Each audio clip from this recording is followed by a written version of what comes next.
Hello students, last video में हमने male reproductive system start किया था। उसमें हमने दो पार्ट्स कर लिए थे, that is scrotum and testis. साथ ही में टेस्टिस की जो हमने लॉन्गिट्यूडल सेक्शन की थी उसमें हमने एपिडिडाइमस भी स्टडी कर लिया था कि वो कैसे अराइज होता है। एंड उसके बाद जो नेक्स्ट टॉपिक हमारे पास आता है दैट इज़ वास डिफरेंस, जो हमने आज करना है। वास डिफरेंस जो कि एक पेयर्स में प्रेजेंट होता है in male reproductive system. Diagram के थ्रू हम देखेंगे नेक्स्ट पार्ट्स। कल हमने स्टडी किया था कि स्कॉटम जो है वो बॉडी के बाहर प्रेजेंट होता है ताकि टेम्परेचर रेगुलेट कर सके। ठीक है, ऑप्टिमम टेम्परेचर जो रिक्वायर्ड होता है स्पर्म फॉर्मेशन के लिए वो होता है रूम टेम्परेचर, और बॉडी टेम्परेचर से 2 to 3 डिग्री सेल्सियस कम चाहिए। तो टेस्टिस जो स्कॉटम में प्रेजेंट है वो आउटसाइड दी बॉडी प्रेजेंट होती है ताकि टेम्परेचर जो है वो थोड़ा सा कम हो सके as compare to internal body temperature. Testis की हमने लॉन्गिट्यूडनल सेक्शन की थी जहाँ से हमें पता है कि रेडी टेस्टिस के बाद एपिडिडाइमस जो है वो अराइज होता है। तो हेयर इज़ द एपिडिडाइमस जो टेस्टिस से स्कॉटम को लीव करके अब एब्डोमेन में चली जाएगी। क्लियर? तो ये स्कॉटम है जो आउटसाइड दी बॉडी प्रेजेंट है। ठीक है, एंड एब्डोमेन ये वाला पार्ट है। तो एपिडिडाइमस ये है। जैसे ही ये एब्डोमेन में चली जाएगी इसको हम अब कहते हैं वास डेफरेंस।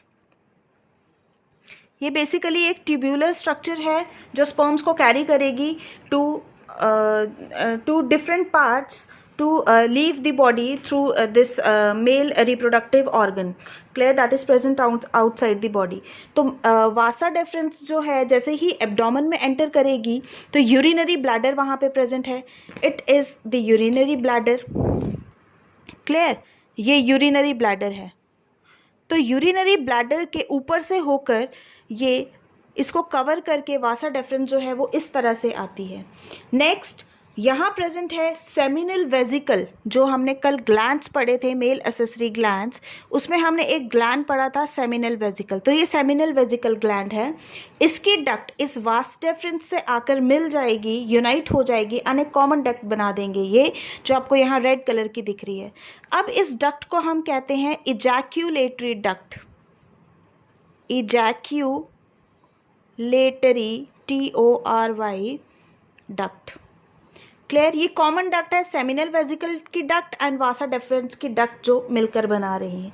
देन जैसे ही ये आगे मूव करेगी ये यूरिनरी ब्लैडर की डक्ट है जिसको हम यूरेथ्रा कहते हैं। और इसी में ये जो सेकंड ग्लैंड आप यहाँ पर देख रहे हैं this is prostate gland. 3 glands हमने उसमें पढ़े थे, तो एक प्रोस्टेट ग्लैंड था, ये प्रोस्टेट ग्लैंड है।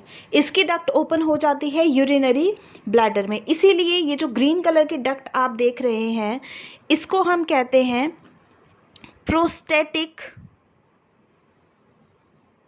यूरेथ्रा, क्योंकि यूरेथ्रा भी है एंड प्रोस्टेटिक डक्ट भी इसी के साथ मिल रही है। तो एक कॉमन डक्ट जो बन रही है this is prostatic urethra. Clear? Next अगर हम देखें तो थर्ड ग्लैंड जो है वो यहाँ प्रेजेंट है जिसको हम कहते हैं कॉपर्स ग्लैंड।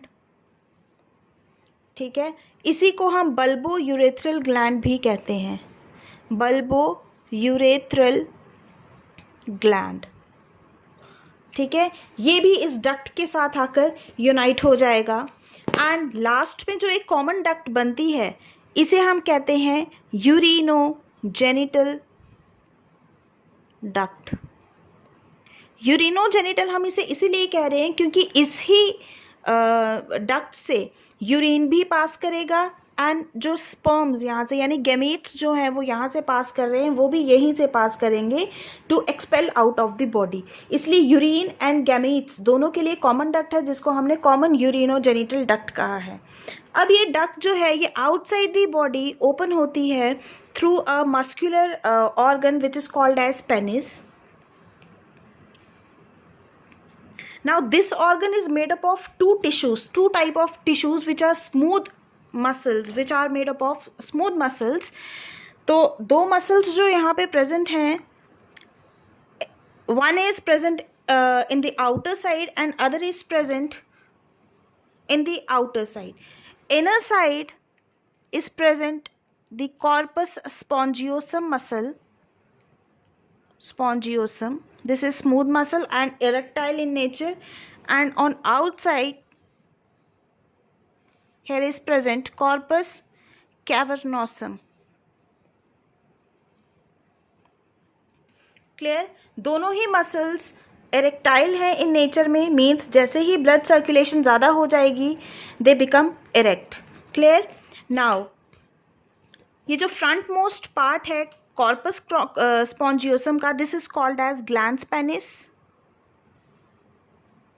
एंड ये जो ग्लैंड पेनिस है ये फ्रॉम आउटसाइड एक लूज फोल्ड ऑफ स्किन से कवर्ड होता है, लूज स्किन से, जिसे हम कहते हैं प्रेप्यूस. रिट्रैक्टाइल होता है इन नेचर. तो ये था मेल रिप्रोडक्टिव सिस्टम जिसमें हमने पढ़ लिए सारे पार्ट्स. वास्ट डिफरेंस के बाद हमने जो पार्ट पढ़ा है that is this ejaculatory duct, जो कि हमने यहाँ पर स्टडी की है. तो इजैक्यूलेटरी डक्ट हमने कवर कर ली. नेक्स्ट हमने यूरेथ्रा कवर कर लिया जो कि यहाँ प्रेजेंट है.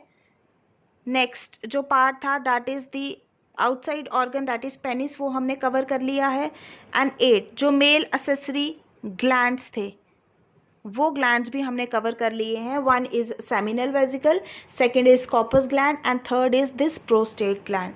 एंड ये तीनों ग्लैंड्स एल्कलाइन सिक्रीशंस देते हैं जो कि सीमेन की मोटिलिटी को बढ़ाते हैं, उनको अलाइव रखते हैं, उनकी फंक्शनिंग को मेंटेन करके रखते हैं. तो इसके लिए हम एक टर्म देते हैं that is called as semen. Semen basically एक मिक्सचर है जिसमें कि स्पर्म्स होते हैं plus secretions of 3 male accessory glands. Clear? 3 male accessory glands हमने पढ़े जो कि अपने सिक्रीशन देते हैं. वो सिक्रीशन स्पर्म के साथ आकर मिल जाती हैं, एक मिक्सचर बन जाता है, और इस सीमन की फॉर्म में जो स्पर्म्स हैं वो हमेशा इजैक्यूलेट होते हैं through the male reproductive system. Clear? तो ये था मेल रिप्रोडक्टिव सिस्टम. नेक्स्ट हम करेंगे, नेक्स्ट वीडियो में हम स्टार्ट करेंगे फीमेल रिप्रोडक्टिव सिस्टम, एंड उसके बाद हम फिर फर्टिलाइजेशन पे आएंगे. क्लियर? Thank you.